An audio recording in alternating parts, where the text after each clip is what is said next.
Сәлем достар, бүгін сіздерге қырыққабаттың ағзаға берер пайдасы туралы айтатын боламын.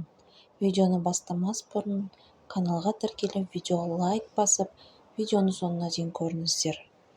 Қырыққабаттың ағзаға берер пайдасы мол. Себебі ол көптеген дәрумендер мен микроэлементтерге бай.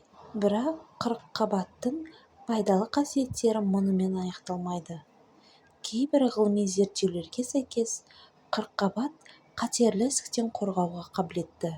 Қырыққабат жапырағының құрамында бауырдағы улы қосылыстарды бейтараптандыратын глюкозинолаттар бар. Олар қатерлі жасушалардан қорғайды. Осылайша қырыққабат онкологиялық ауруларды және сүт безі қатерлі ісігін болдырмайды. Сүт безі қатерлі ісігімен қоса, қырыққабат өкпенің, қуықтың, ішек пен басқа да дене мүшелеріндегі қатерлі ісіктің дамуына жол бермейді. Оның ісікке қарсы жан-жақты әсер етеді.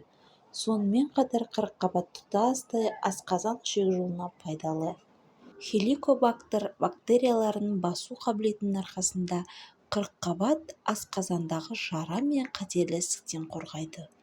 Сонымен қатар ішекте өт қышқылдарын байланыстырып шығарып тастайды. Қырыққабат құрамында витаминдер мен антиоксиданттар бар.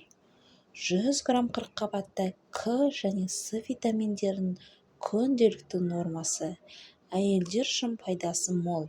Фолий қышқылы және маңызды омега-3 қышқылдары бар. Барлық компоненттер жүрек-қан тамыр жүйесіне әсер етеді және қант диабетінің екі түріне де қорғаныс әсерін тигізеді. Қырыққабатта сілтілік тұздардың көп болуы қанның сілтіленуіне ықпал етеді және бұл жағдайда глюкоза инсулиннің көмегінсіз ағзаға таралады. Ақпарат пайдалы болса, видеоға лайк басып, каналға тіркелуді және достарыңызбен бөлісуді ұмытпаңыздар.